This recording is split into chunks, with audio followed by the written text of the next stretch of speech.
everyone. I'm going to talk about Ronald Reagan, and we'll look at him from about the age of 14 when he started setting his sights on going to college. He really wanted to prepare and figure out what he wanted to do with his life. So when he graduated high school, that was about the years of 1932 when it was the height of the Depression. And at that time, unemployment rate was also at a high of 24%. When he started thinking about his dream job, he coached himself into 5 separate professions, like radio, acting. Of course, we know he was in movies and etc.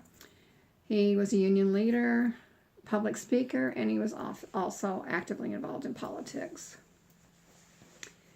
Reagan was known for being a great communicator, most likely stemming from the work with the Screen Actors Guild, which I'm sure that he drew a lot of information on building that career as an actor. And when he did work at becoming better, he took advice from people searching out role models and seeking challenges that would shape into being a better person. He had a way about himself that would be considered charismatic, and Max Weber would say a person with a certain quality or individual personality trait. One possessing this trait can be seen as unique, kind of like me. He also had integrity, humor, and that added to his charismatic personality as well. When passion and emotions and inspirations and motives are all communicated, followers are likely to see this as charisma, especially when you're on TV or radio like Reagan was. And I can see myself in that, thinking that the people that I'm drawn to want to follow are those that are very charismatic, that present themselves very strongly and have a good sense of morals with them, and they stand fast on their decisions of what they want to do. Reagan was also seen as a great leader in the use of symbolism and metaphors. He called the USSR the evil empire. And then he spoke to Gorbachev about tear down that wall. This gave the followers a feeling that Reagan had superiority over communism, which it's great to have that thought about someone in particular, because if you can't trust them, or if you can't put them in a higher realm than what you feel like you are, how can they be a leader to you? Euclid believes that charismatic leaders usually have a vision, a sort of a solution, very different from others. Euclid also states that a charismatic leader must have trust. I definitely wouldn't want to follow somebody that I didn't trust. I've often questioned people that about their decisions, if they sway from one thing to another, whether you can trust what they're saying, if they're not steadfast in what their ethics or their beliefs are. Reagan would sacrifice this his political career in order to pursue right. He didn't want to be seen as one that was going to flow back and forth. He wanted to be seen as one that was going to stand steadfast. His noble stand to accept blame for the Iran-Contra aid controversy added to his faith his followers had in him. Even though he did not personally authorize this action, he took full responsibility for his administration actions. So that shows something about him, that, you know, if you're going to be a leader and you have people that are beneath you in your cabinetry, whatever position that they might be at, whether it be in a company or even a teacher, for that, you know, anybody that is beneath you, if you are responsible for them in the long run, you have either to guide them and hold them to strict accountability, or you have to take responsibility if they're not following the rules. Then it's your problem.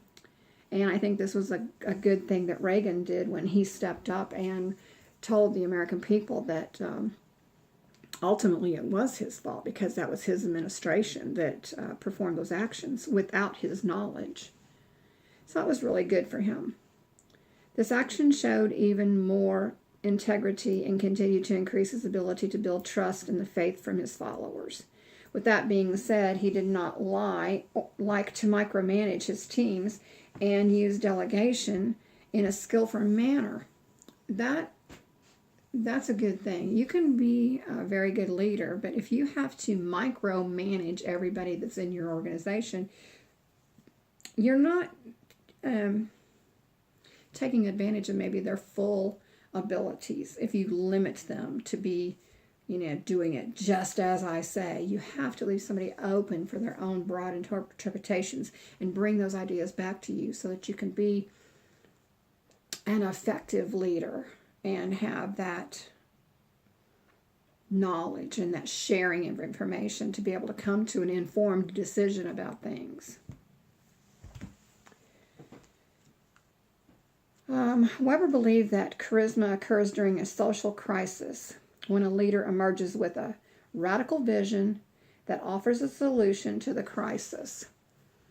Just like we had, let's use 9/11 for an example there. Our country was in turmoil at that moment that all started happening, taking place. And we had a leader at that time that was faced with some very, very difficult challenges. And just as Reagan had some difficulties with the wars and stuff that were happening, he also had to set out his vision with what he was going to do to handle these problems that were arising. And he had to make up his mind, stay firm with it, and then follow through in order to be an effective leader and to continue to have the faith of his followers. And even though controversies arose, Reagan was able to lead the people with an ability of trust, compassion, empathy, and morals, giving his followers a vision for the future, even in failure.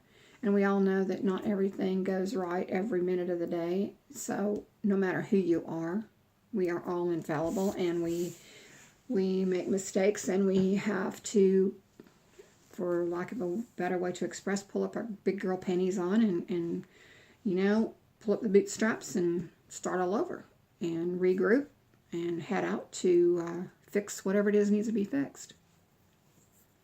And Reagan had that ability to display behaviors that were consistent with one having great morals, again giving his followers something to hold on to.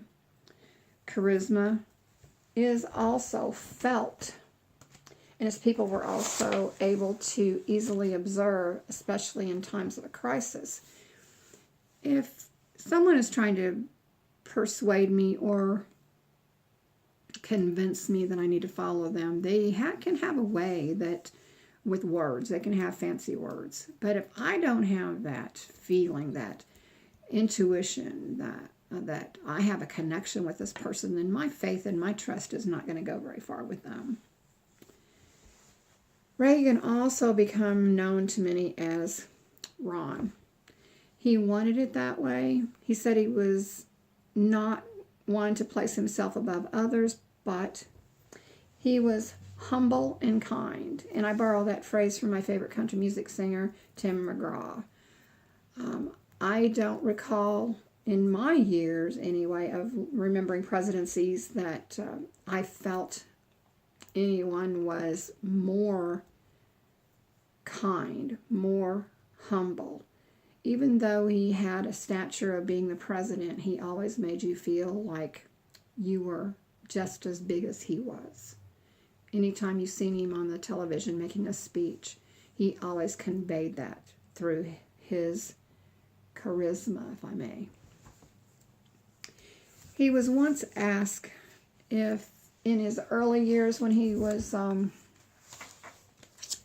thinking about politics, and maybe in the early years before he even became governor of California, if he was going to run. He simply replied that, "I'm thinking about it." Now, as the great Paul Harvey would say, and now you know the rest of the story. Take care, and from everyone at my house to everyone at yours, Merry Christmas.